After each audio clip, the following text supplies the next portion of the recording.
कोल्हापूरकरांनी नेमकं काय ठरवलेलं आहे, कोल्हापूरचे आकडे या एक्झिट पोल मध्ये काय सांगतायत. सतेज पाटील वर्सेस महाडिक अशीच ही जी गेल्या अनेक वर्षांपासूनची जी लढत होती तीच या ठिकाणी देखील पाहायला मिळालेली आहे. कोल्हापूरमधल्या जनतेनं काय ठरवलेलं आहे पाहूयात या एक्झिट पोल मध्ये.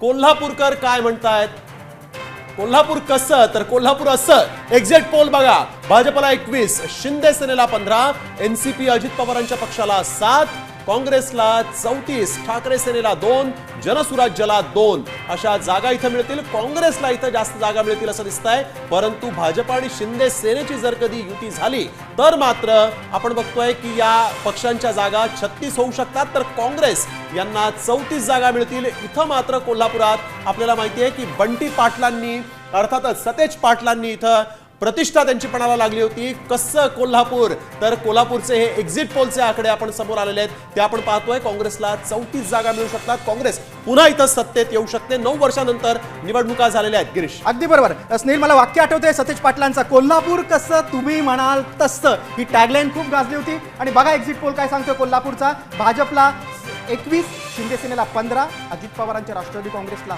7, काँग्रेसला 34. बघा काँग्रेसची कामगिरी तर चांगली आहे. ठाकरे सेना 2 आणि जनसुराज जो विनय कोरेंचा पक्ष आहे त्या पक्षाचे 2 नगरसेवक निवडून देतील असा अंदाज आहे. बघा कोल्हापूरला पाहिलं तर सतेज पाटील यांची प्रतिष्ठा पणाला लागली होती आणि त्यांचा प्रभाव दिसून आला असं दिसतंय. अगदी. आणि कोल्हापूरमध्ये आपण बघितलेलं आहे की यावेळेस एक्झिट पोल नुसार कोल्हापुरात महायुती सत्तेत येऊ शकते. भाजप शिंदे सेना राष्ट्रवादीला 42 जागांचा अंदाज कोल्हापुरात आहे. तर 34 जागांचा काँग्रेस मोठा पक्ष कोल्हापुरात राहील पण त्यांना सत्ता मिळणार नाही. अगदी. आणि त्यामुळे सतेज पाटील कोल्हापूर राखण्यात अपयशी ठरतात का? कोल्हापूर कसं अशी जी टॅगलाईन घेऊन ते उतरले होते, ही टॅगलाईन आणि सतेज पाटील इथं अपयशी ठरतील असं सध्या या एक्झिट पोल मध्ये दिसतंय. अर्थातच हे एक्झिट पोल आहेत, निकाल नाही. निकाल उद्या सन टीव्हीवर आपण पाहू शकता. परंतु एक्झिट पोलचे आकडे महायुतीला आनंद देणार आहेत. अगदी बरोबर. हातातोंडाशी आलेला घास कसा हिरावून घेतला जातोय असंच चित्र कोल्हापूरमध्ये काँग्रेसच्या बाबतीत असणार आहे. सतेज पाटलांनी खूप परिश्रम घेतले होते, त्यांची प्रतिष्ठा पणाला लागली होती. मात्र 34 जागांसह काँग्रेस मोठा पक्ष कोल्हापूरमध्ये असेल, मात्र त्यांना सत्ता मिळणार नाही. महायुतीची सत्ता येईल असा एक्झिट पोल सांगतो. अगदी. काँग्रेस ठाकरे एकत्र होते, परंतु कोल्हापुरात शरद पवार, वंचित आणि आप हे वेगळे लढले. त्यामुळे मात्र इथं कोल्हापूरमध्ये जे मतं होते त्यांचं विभाजन होईल अशी शक्यता होती. त्यामुळे सतेज पाटलांसाठी कोल्हापूरची जी लढत आहे ती अतिशय महत्वाची होती. आणि 10 वर्षानंतर इथं निवडणूक झाल्यानंतर आता आपण बघतोय की सत्तांतर होऊ शकतं. सतेज पाटलांच्या हातचं कोल्हापूर जाऊ शकतं असं दिसतंय की. अगदी बरोबर. कोल्हापूर महापालिकेत कुणाची सत्ता येणार या संदर्भात विश्लेषण जाणून घेऊयात आमचे प्रतिनिधी रणजित माझगावकर यांच्याकडून. आपण महायुतीच्या बाबतीत बोलायचं झालं तर महायुतीमध्ये साधारण भाजपने 35 जागा मागितल्या होत्या. यामध्ये भाजपच्या 20 ते 22 जागा निवडून येतील असा प्राथमिक अंदाज व्यक्त करण्यात येतोय. त्या पाठोपाठ शिवसेनेने 30 जागा मागितल्या होत्या. 30 जागांवर आपले उमेदवार उभे केलेले आहेत. यामध्ये साधारण 12 ते 16 उमेदवार शिवसेनेचे निवडून येतील अशी प्राथमिक साधारण नागरिकांच्या वतीने किंवा अभ्यासकांच्या वतीनं सांगण्यात येत आहे.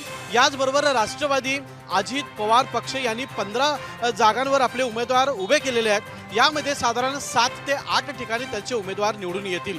तसंच काँग्रेसच्या बाबतीत बोलायचं झालं तर काँग्रेसने 74 जागांवर आपले उमेदवार उभे केलेले आहेत.